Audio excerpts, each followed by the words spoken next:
دور حاضر میں لوگ تباہ و برباد اسی لیے ہو رہے ہیں، لوگوں نے اللہ رب العزت سے ڈرنا چھوڑ دیا ہے۔ لوگ یہ بھول گئے ہیں کہ اللہ رب العزت مجھے دیکھ رہا ہے، میں دنیا کے کسی حصے میں رہوں اللہ رب العزت مجھے دیکھ رہا ہے۔ حدیث پاک میں آتا ہے، اللہ کے پیارے حبیب صلی اللہ تعالی علیہ وسلم ارشاد فرماتے ہیں، اللہ رب العزت سے ڈرو تم جہاں کہیں رہو، اور اگر کوئی برائی ہو جائے تو نیکی کر لو، اسی لیے کہ نیکی برائی کو مٹا دیتی ہے، اور لوگوں کے ساتھ بہترین حسن سلوک کرو۔ اس حدیث پاک کے ذریعے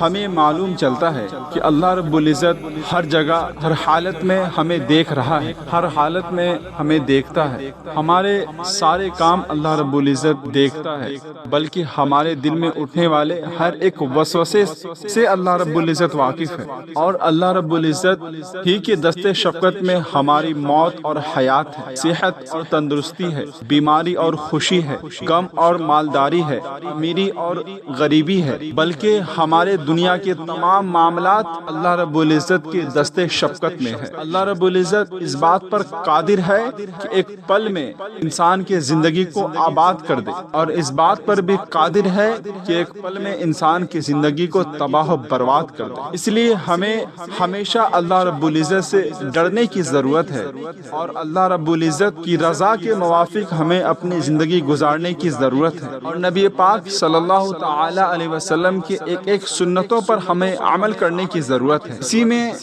ہر مسلمان کے لیے بھلائی ہے، ہر مسلمان کے لیے فلاح ہے، اور جو لوگ ایسا کرتے ہیں یقیناً وہ لوگ جنتی ہیں، اس میں کوئی شک نہیں ہے۔ اللہ رب العزت اپنے فضل و کرم سے ان لوگوں کو جنت میں داخل کرے گا، یہ ہے ایک ایمان والے اور مسلمان کا عقیدہ ہے، ان کا یقین ہے۔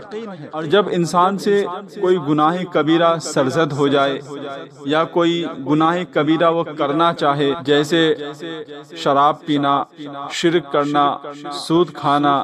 زنا کرنا، چوری کرنا، حق تلفی کرنا، دھوکہ دینا، ظلم و ستم کرنا، گندے لوگوں کے ساتھ رہ کر گندے کام کرنا، اگر وہ اس طرح کا ارادہ کرے یا وہ اس طرح کے گناہوں کو کیا ہے تو فوراً اس کو اللہ رب العزت کی بارگاہ میں توبہ کر لینی چاہیے، اسی لیے کہ توبہ جو ہے نا گناہوں کو مٹا دیتی ہے، اور اللہ رب العزت توبہ کرنے والے بندے کے توبہ کو قبول بھی فرماتا ہے، اور اس بندے کو اللہ رب العزت پسند بھی کرتا ہے۔ اور اب تو ہر مسلمان کے لیے ضروری ہے کہ مسلمان اپنی زندگی میں غور و خوض کرے، اپنی زندگی میں دیکھے کہ میں کون سی برائی میں مبتلا ہوں، پھر اس کی کیا وجہ ہے۔ اگر اس کو کوئی وجہ کوئی ریزن اس کو مل جائے تو فوراً سے بچنے کی کوشش کرے، اسی میں مسلمان کے لیے کامیابی ہے۔ اور ایک بات اور اپنے ذہن میں رکھیں کہ صرف گناہوں سے بچنا یہ تقوی اور پرہیزگاری نہیں ہے۔ مثال کے طور پہ ایک شخص ہے، وہ اسی لیے شراب نہیں پیتا ہے کہ سماج والے اسے کیا کہیں گے۔ اگر وہ شراب پیتا ہے تو سوچتا ہے کہ سماج والے مجھے غلط آدمی کہیں گے، سماج والے کے سامنے میری ناک کٹ جائے گی، میری عزت گھٹ جائے گی۔ اس وجہ سے اگر وہ شراب نہیں پیتا تو لوگوں کے سامنے وہ شریف بن جائے گا، لیکن اللہ رب العزت کی بارگاہ میں وہ تقوی والا نہیں ہوگا، مذہب اسلام کے نزدیک وہ تقوی والا نہیں ہوگا۔ اس لیے کہ کفار میں بھی کئی لوگ شریف تھے، وہ اپنی وقار اور عزت بچانے کے لیے ایسے گناہ سے دور رہتے تھے جن سے ان کی عزت اور وقار گھٹ جاتی، اسی لیے وہ لوگ گناہ نہیں کرتے تھے۔ لیکن وہی شریف انسان ایسے گناہ سے نہیں بچتا ہے جس گناہ سے ایک معاشرہ تباہ و برباد ہو جائے، مثلاً سود خوری، گھر میں ٹی وی رکھنا، گھر میں ناچ گانا کرنا، گانے سننا، فلم دیکھنا، تماشے دیکھنا، سیریل دیکھنا، گندی گندی چیزیں موبائل میں دیکھنا، سوشل میڈیا میں غلط لوگوں کو فالوور کرنا، غلط لوگوں سے دوستی کرنا، غلط لوگوں کو اپنا دوست بنانا۔ اکثر و بیشتر شریف لوگ اس طرح کی چیزوں میں مبتلا رہتے ہیں، وہ یہ سوچتے ہیں کہ مجھے کوئی نہیں دیکھ رہا ہے، در حقیقت میں اللہ رب العزت دیکھتا ہے، اللہ رب العزت جانتا ہے کہ میرا بندہ وہ گناہ کر رہا ہے یا وہ اچھے کام کر رہا ہے، میرا بندہ وہ جنت میں جانے کی تیاری کر رہا ہے یا جہنم میں جانے کی تیاری کر رہا ہے۔ اللہ رب العزت سب کچھ جانتا ہے۔ اللہ رب العزت نے ہمیں بتا دیا ہے کہ اگر تم جہنم میں جانا چاہتے ہو تو دنیا میں رہ کے برائی کرو، دنیا میں رہ کے حرام کام کرو، دنیا میں رہ کے لوگوں کو پریشان کرو، دنیا میں رہ کے زنا کرو، دنیا میں رہ کے حرام خوری کرو۔ اگر تم جنت میں جانا چاہتے ہو تو دنیا میں رہ کے گناہوں سے بچو، دنیا میں رہ کر انسانیت قائم کرو، لوگوں کے ساتھ بہترین حسن سلوک اگر تم ایسے کرو گے یقیناً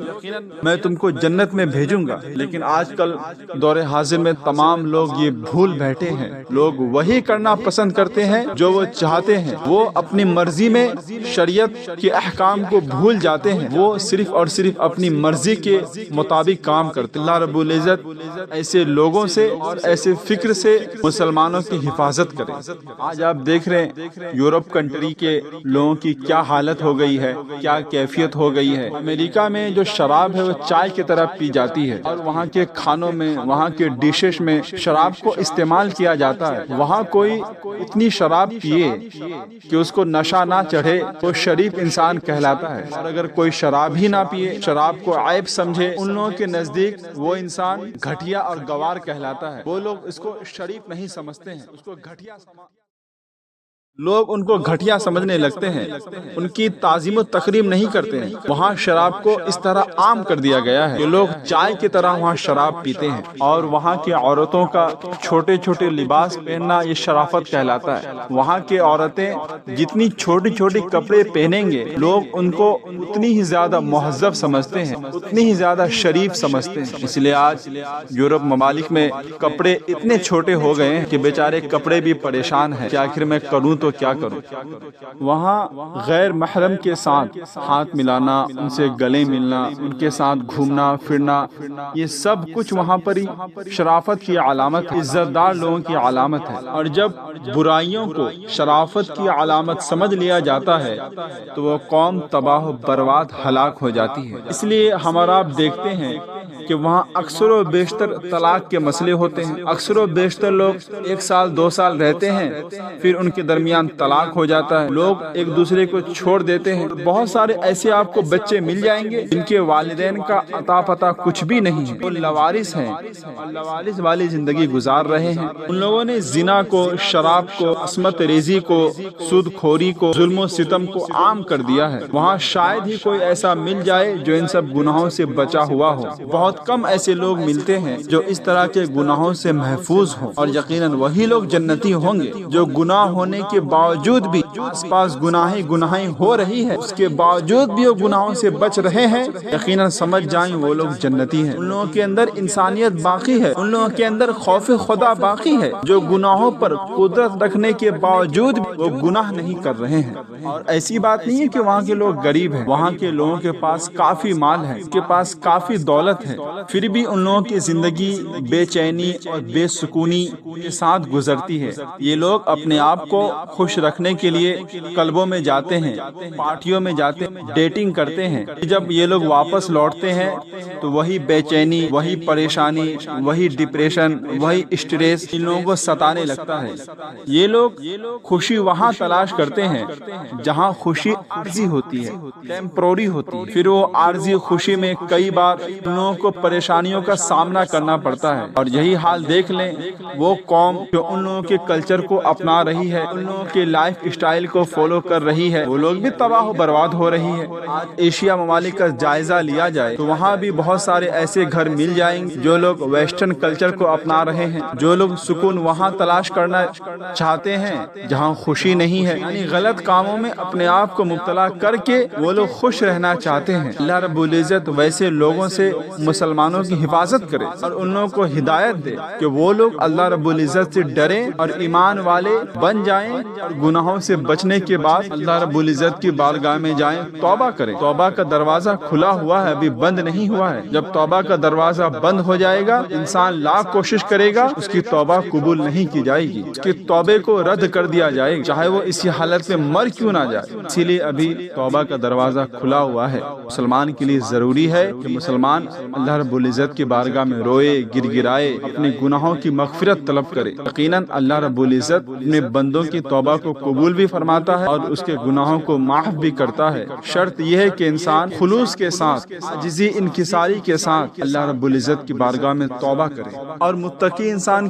کون ہوتا ہے یہ بھی ذرا غور و خوض سے سمجھنے کی کوشش کریں کہ متقی انسان وہ ہوتا ہے ہر گناہ سے اسی لیے بچنا چاہتا ہے اور بچتا ہے کہ وہ اللہ رب العزت سے ڈرتا ہے، کہیں اللہ رب العزت اس سے ناراض نہ ہو جائے، کہیں اللہ رب العزت اس سے خفا نہ ہو جائے، کہیں اللہ رب العزت العزت اس کے غلط کام کے عوض اس پر عذاب نازل نہ کر دے۔ اور یقیناً یہی سوچ ہر مسلمان کی ہونی چاہیے، اس لیے کہ ایک مسلم کسی بھی معاشرے میں ہو، کوئی اسے شریف سمجھے یا اسے بیوقوف سمجھے یا اس کی عزت کرے یا نہ کرے، لیکن اسے اللہ رب العزت سے ڈرنا چاہیے، اسے گناہوں سے بچنا چاہیے۔ اگر کوئی بندہ گناہوں سے بچتا ہے، گناہوں سے توبہ کرتا ہے، تو اللہ رب العزت اس کے لیے رحمت کے دروازے کو کھول دیتا ہے، جس دروازے سے چاہے داخل ہو سکتا ہے۔ اسی لیے کہ اللہ رب العزت اپنے خاص بندوں پر جب کرم فرماتا ہے تو پھر وہ کرم کرتے ہی رہتا ہے، اور اس کے کرم کے دروازے میں، رحمت کے دروازے میں کوئی کمی نہیں ہوتی ہے۔ اس لیے کوئی بھی مسلمان ہو، جب اس سے کوئی گناہ سرزد ہو جائے یا وہ کوئی گناہ کرنے کا ارادہ کرتا ہو تو فوراً اللہ رب العزت کی بارگاہ میں توبہ کر لے اور نیکی کر لے، یعنی اچھے کام کر لے، اسی لیے کہ نیکی گناہوں کو مٹا دیتی ہے، گناہوں کو ختم کر دیتی ہے، گناہوں کا خاتمہ کر دیتی ہے۔ اور یہی ایک سچے پکے مسلمان کی خواہش ہونی چاہیے، جو اللہ سے ڈرتے رہے اور گناہوں سے بچتے رہے، تاکہ وہ بھی کامیاب ہو جائے، اور جس معاشرے میں رہے وہ معاشرے کے لوگ بھی کامیاب ہو جائیں، لوگ جنتی ہو جائیں۔ یہی ایک سچے پکے مسلمان کی علامت اور